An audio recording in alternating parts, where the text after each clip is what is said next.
Dear students, आज की इस वीडियो में हम बात करेंगे एस्ट्रोनॉमिकल टेलीस्कोप की, या बोला जाए तो सिंपल टेलीस्कोप की। बेटा, टेलीस्कोप क्या होता है?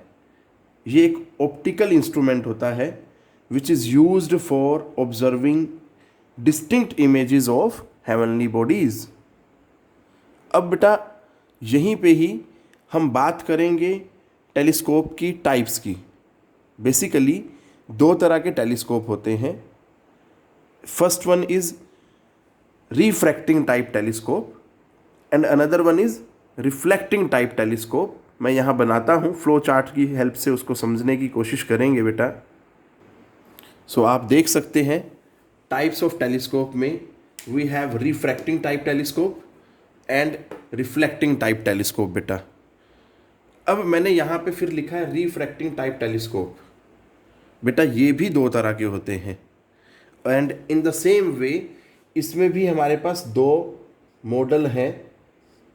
हम ये चारों तरह के टेलीस्कोप्स को डिस्कस करेंगे। एक्चुअली यहाँ पे तो क्या है, हमारे पास रिफ्रैक्टिंग टाइप में एडजस्टमेंट्स हैं। दो तरह की एडजस्टमेंट होती हैं, एक नॉर्मल एडजस्टमेंट होती है और दूसरी होती है रेगुलर या यूजुअल बोल सकते हैं उसको। कैसे, जरा मैं यहाँ बता देता हूँ बेटा। This is normal adjustment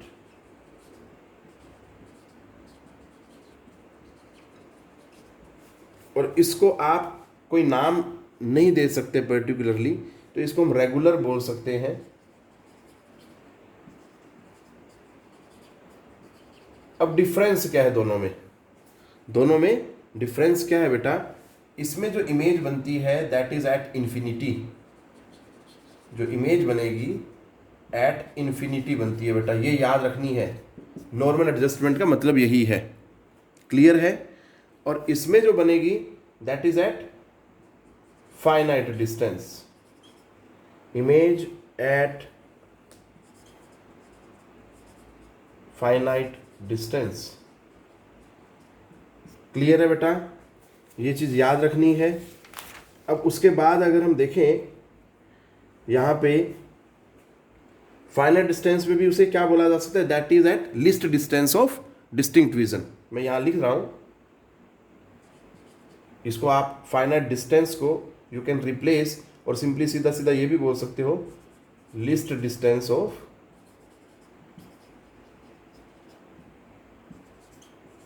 distinct vision.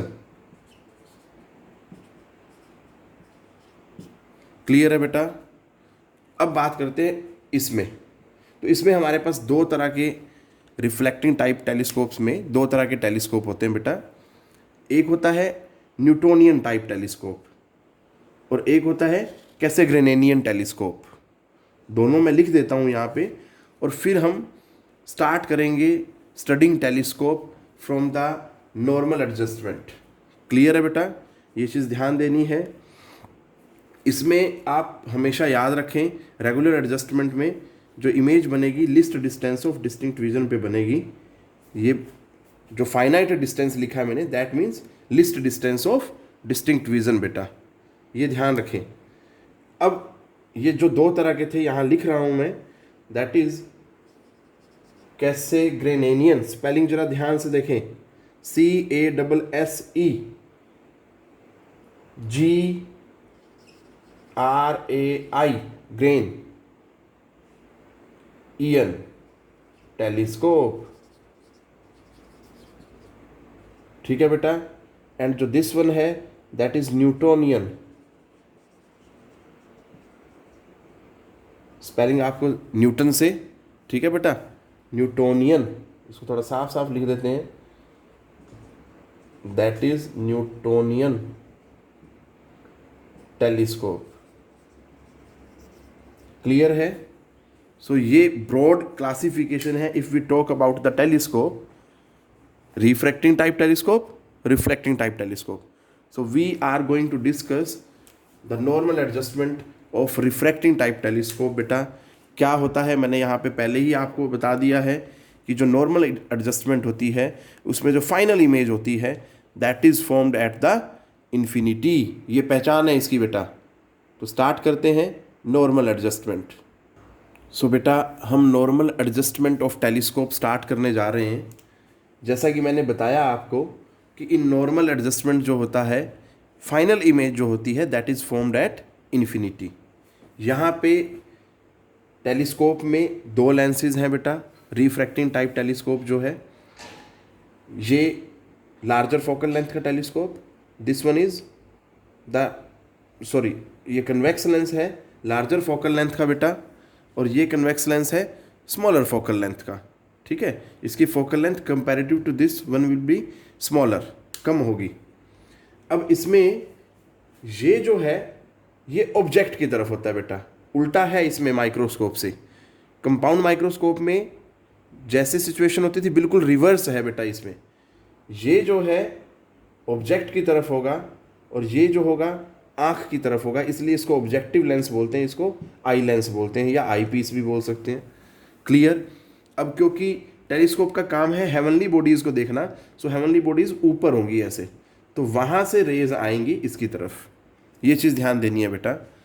और ये भी ध्यान देना है कि इमेज बनाने के लिए वी रिक्वायर एटलीस्ट 2 रेज, तो मैं यहाँ पे 2 ही लूँगा, उसमें आपको कन्फ्यूज़न कम होगा। That's why I will be taking here only 2 rays बेटा। 3 लेने से कन्फ्यूज़न ही होगा, उसकी और कोई यूटिलिटी नहीं है यहाँ पे। सबसे पहले हमने दोनों लेंसेज के ऑप्टिकल सेंटर्स बनाने हैं भाई। लो जी, this is C1 and this one is C2। और जो ऑब्जेक्ट से रेज आएंगी ना बेटा, यहाँ से जो रेज आएंगी उनको आपने जेंटल रखना है, मतलब होंगी तो वो पैरेलल टू ईच अदर, क्योंकि हमने पढ़ा हुआ है कि जब ऑब्जेक्ट इनफाइनाइट पे होता है, मतलब बहुत दूरी पे होता है, तो उससे जो रेज एमिट होती हैं दे कम या they emit parallel to each other बेटा। ठीक है, बट जब भी वो पैरेलल भी आएंगी तो उनका प्रिंसिपल एक्सिस के साथ इंक्लिनेशन जो है बहुत कम होना चाहिए, ताकि आप आसानी से इमेज बना सकें। ये चीज़ ध्यान देनी है। देखिए मैं कैसे करता हूँ, तो आप देख सकते हैं बेटा मैंने फर्स्ट रे कैसे ली है। क्लियर। C1 से पास होते हुए straight way without any deviation. तो आप इनका इंक्लिनेशन भी चेक करो विद द प्रिंसिपल एक्सिस कितना कम है बेटा। ठीक है, ये चीज़ आपने ध्यान रखनी है। अब मैंने क्या करना है, दूसरी रे भी इसी के पैरेलल लेनी है। ठीक है, तो देखो वो कैसे करेंगे। तो देखो बेटा जी, ये दूसरी रे ली मैंने पैरेलल। अब ये यहाँ से रिफ्रैक्ट होगी और इसको कट करते हुए यहाँ जाके मिल जाएगी। लो बेटा, ये चीज़ आपने ध्यान देनी है। ये 2 पॉइंट पे आनी चाहिए रेस दोनों। अब ये क्या हो गया, देखो यहाँ पे कट कर गई, तो ये क्या बन गया हमारा, दिस इज़ द इमेज, और ये जो पॉइंट है that is the image point. तो पहले यहाँ पे देख लो, देखो ये इनफाइनाइट से रेज आ रही हैं और ये यहाँ पे इस पॉइंट पे कन्वर्ज हो रही हैं। ये क्या हुआ, हमारा इमेज पॉइंट है, ये इमेज बन रही है बेटा यहाँ पे, और इसको हमने लिखा that is A', B'। Clear है बेटा। मतलब अगर ऑब्जेक्ट हेवनली बॉडी है तो उसके लिए इस लेंस के थ्रू इमेज यहाँ बन रही है बेटा, और वो रियल एंड इन्वर्टेड है। अब होता क्या है, ये जो पॉइंट है ना नॉर्मल एडजस्टमेंट पे, ये पॉइंट, इसकी फोकल लेंथ यहाँ पे लाई करती है और इसकी फोकल लेंथ भी यहाँ पे लाई करती है। अब आप सोचेंगे इसकी यहाँ कैसे लाई करती है, मैं इन टर्म्स ऑफ डिस्टेंस की बात कर रहा हूँ बेटा। मैं किसकी बात कर रहा हूँ, इन टर्म्स ऑफ डिस्टेंस, क्योंकि अगर लॉजिकली देखा जाए तो इसकी फोकल लेंथ पॉजिटिव होती है and that must come out this side. मैं पॉजिटिव नेगेटिव के चक्कर में नहीं पढ़ रहा हूँ, मैं सिर्फ न्यूमेरिकल वैल्यू की बात कर रहा हूँ। तो इस पर्टिकुलर पॉइंट पे focal length of objective lens भी यही होगा और focal length of eyepiece भी यही होगा। मैं यहाँ बनाता हूँ, ज़रा ध्यान से देखें। तो देखो बेटा जी, मैंने F0 और Fe दोनों यहाँ लिख दिए हैं और इस B' को ऊपर ले जाके लिखा है, क्योंकि कंजस्टेड है जगह, तो ये थोड़ा सा आपने मैनेज करना है बेटा। सबसे बड़ा चैलेंज तो यही है कि आप फर्स्ट इंस्टेंस में ही, फर्स्ट टाइम में ही आप कैसे डायग्राम बिल्कुल एग्जैक्ट बनाते हो, तो that will be great achievement बेटा। तो अब ज़रा जो है, मुझे ये पता है कि नॉर्मल एडजस्टमेंट में फाइनल इमेज जो है इन्फिनिटी पे बनेगी। ध्यान क्या देना बेटा, सबसे पहले अब देखो, बनाने को यहाँ से भी 2 रेज और निकाली जा सकती हैं, बट उस सिचुएशन में हमें ये ध्यान नहीं रहेगा कि भैया इन्फिनिटी पे बनाना है, गड़बड़ होनी ही होनी है। तो बेस्ट तरीका क्या है, आप यहाँ से और यहाँ से दोनों पॉइंट से पास होते एक रे लें और उसको दोनों तरफ बढ़ा दें। तो देखो बेटा,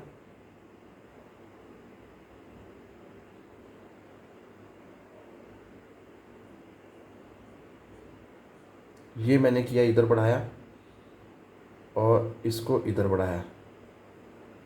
ठीक है बेटा, देख सकते हैं आप, इस तरह से बढ़ा दिया। It is a straight line passing through this point is a dash basically and C2। Clear है। अब आप चाहें तो यहाँ से और यहाँ से इन दोनों रेज को तो हम अपनी मर्जी से प्लॉट कर सकते हैं। देखो, क्योंकि मुझे पता है कि पैरेलल होनी चाहिए। इमेज इन्फिनिटी का बनना मतलब जो रेज हैं they must go parallel to each other, क्योंकि हमें पता होता है, जैसे यहाँ पे देखो ऑब्जेक्ट इनफाइनाइट पे था तो रेज पैरेलल आ रही थी। अब मैं बोल रहा हूँ इसमें इमेज भी इन्फिनिटी पे बनती है, तो इसका मतलब रेज जो है दे मस्ट गो पैरेलल। ठीक है, तो अब ये एक रे यहाँ आई थी, ऐसी दूसरी रे यहाँ आई थी, तो इनको जब पीछे ट्रेस करेंगे तो क्या होगा, they will be parallel to each other. तो देखो बेटा कैसे होगा। तो ये मैंने बनाई, अब आप इसी को आगे बढ़ा सकते हो। क्लियर है, लो जी, ये चीज़ है। अब आप देख सकते हो बेटा, ये यहाँ से जो रेज हैं they will be entering the आई।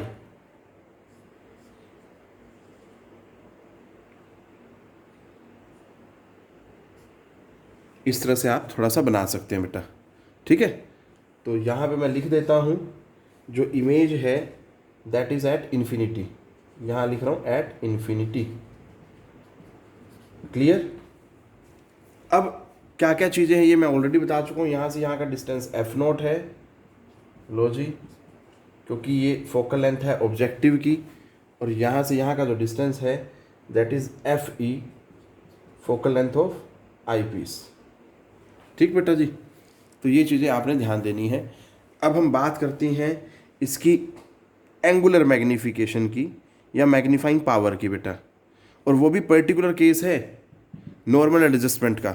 तो ये ध्यान देना है आपने कि एडजस्टमेंट कौन सी है, उसी के अकॉर्डिंग जो है एंगुलर मैग्नीफिकेशन की डेफिनेशन होगी। तो देखो बेटा क्या है, magnifying power of an astronomical telescope in normal adjustment. ठीक है जी, that is defined as the ratio of the angle subtended at the eye. अब देखो ये आई है, that is very close to this eyepiece. Clear, ये चीज़ ध्यान देनी है।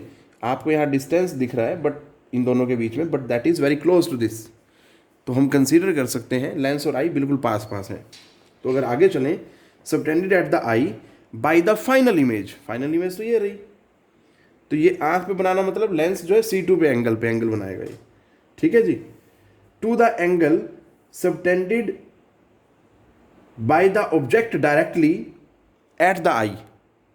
ठीक है बेटा, when the final image and both the object lie at infinite distance from the eye। अब इसमें देखो जरा, ये ऑब्जेक्ट भी इनफाइनाइट डिस्टेंस पे है, इमेज भी इनफाइनाइट डिस्टेंस पे है, बस दोनों कंडीशन है। तो बट वो यहाँ पे ये चीज़ कहना चाह रहा है बेटा कि ये जो है इमेज आई पे जो लेंस बना रही है वो है बीटा, दिस वन। क्लियर है बेटा, इसको बीटा बोल दिया मैंने, यहाँ लिख देते हैं इसकी वैल्यू, यहाँ बोल देते हैं इसको। ठीक है जी, थोड़ा सा क्लियर हो जाएगा आपको। This angle is beta. Clear. अब ऑब्जेक्ट जो आई पे एंगल बना रहा है वो कैसे पता लगेगा, ऑब्जेक्ट तो इनफाइनाइट पे है भाई और ऊपर से आ रही है रेज। तो हम देखते हैं प्रिंसिपल एक्सिस, क्योंकि जो हमारी आँख है वो प्रिंसिपल एक्सिस के अलोंग ही है बेटा। ठीक है, आँख और ये लेंस दोनों very close to each other है। इट मीन्स यहाँ जो एंगल बनेगा that is formed at the C2। Clear. तो ये इसको मैंने बोल दिया अल्फा, वर्टिकल अपोजिट एंगल्स। कभी आप कंफ्यूज हो जाएं कि भैया यहाँ क्यों नहीं बनाया, तो ये चीज़ ध्यान देनी है आपने बस। अब अकॉर्डिंग टू डेफिनेशन मुझे पता है कि जो m होने वाला है that is beta by alpha, और क्योंकि एंगल जो है ये स्मॉल है, so I can write beta as tangent beta and alpha as tangent alpha बेटा। ठीक है, अब आगे का काम शुरू करते हैं। अगर आप देखें बीटा के लिए तो बेटा जी ये है A dash C to B dash, ये ट्राइंगल में बीटा, तो टेंजेंट बीटा निकाल सकता हूं मैं।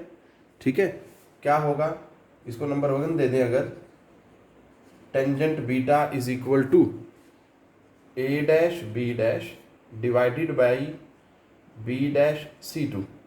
क्लियर, ये आ गया। इसी तरह से अगर टेंजेंट अल्फा निकाला जाए तो अल्फा रहा ये, क्योंकि इधर तो ट्राइंगल नहीं बन रही है ना बेटा, तो इस चीज़ का ध्यान देना है आपने।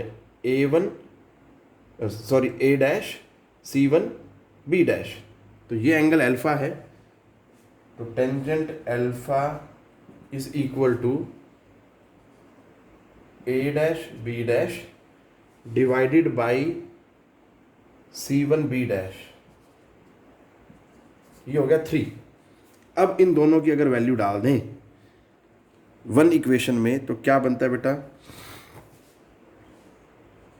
m is equal to A dash B dash divided by B dash C two. जब यहाँ डिवीजन में करेंगे टेंजेंट अल्फा को तो बेटा सब रिवर्स हो जाएगा, तो ये हो जाएगा C one B dash A dash B dash. अब आप देखो ए डैश बी डैश से A dash B dash cancel हो जाएगा और यहाँ पे क्या आ जाएगा हमारे पास, that is C one B dash या B dash C one, that is up to you, आप कैसे लिखना चाहते हैं, बी डैश सी टू। ठीक है जी, अब जरा ध्यान से देखें बी डैश सी वन क्या है, बी डैश ये रहा, सी वन ये रहा, तो बेटा ये तो क्या हुआ, इमेज का डिस्टेंस हुआ, बट यहाँ से यहाँ का जो डिस्टेंस है that is equal to the focal length of the objective. Clear, समझ आ रही है बात आपको? तो इसकी जगह तो मैंने लिख दिया भैया F note, focal length of objective. अब इसकी बात करें बी डैश सी टू की, तो B dash C two that is again focal length of eyepiece, पर क्योंकि ये लेफ्ट साइड में है तो it will be taken as negative, so ये क्या बन जाता है minus F E. So angular magnification जो आई आपके पास in case of normal adjustment that is this one, F naught by minus F E. अब एक चीज और ध्यान दें, कई बार क्वेश्चन पूछ लिया जाता है, कॉन्सेप्चुअल क्वेश्चन है, 1 मार्क में भी पूछा जा सकता है कि भैया in normal adjustment of telescope की अगर हम बात करें, जो डिस्टेंस होता है between the objective and eyepiece, ये आई पीस है, ये ऑब्जेक्टिव है, ठीक है बेटा, इन दोनों के बीच का जो सेपरेशन है वो किसके बराबर होता है, that is equal to F nought plus F E. ठीक है बेटा, डिस्टेंस साफ दिख रहा है मेरे को, देखो यहाँ से यहाँ का डिस्टेंस बताना है, तो यहाँ से यहाँ एफ नोट और यहाँ से यहाँ एफ ई, दोनों को सिंपली आप ऐड कर सकते हैं, तो फोकल लेंथ जिसकी जितनी भी होगी और ऐसे इसकी जितनी होगी, दोनों को आप सिंपली ऐड करेंगे and you will be getting the distance between objective and eyepiece. So this is all about which I wanted to discuss in this video बेटा। मेनली इस वीडियो में हमने नॉर्मल एडजस्टमेंट ऑफ टेलीस्कोप को discuss किया, और याद रखना है, मैं दोबारा फिर बोल रहा हूँ कि इन case of normal adjustment image जो है इन्फिनिटी पे बनती है, और आप देखें यहाँ पे 2 ही रेज से मेरा काम चल गया, तो इट मीन्स आप तीसरी रे लेंगे तो अपने लिए परेशानी खड़ी करेंगे, उसकी कोई यूटिलिटी नहीं है यहाँ पे। टेक केयर बेटा, पढ़ते रहें।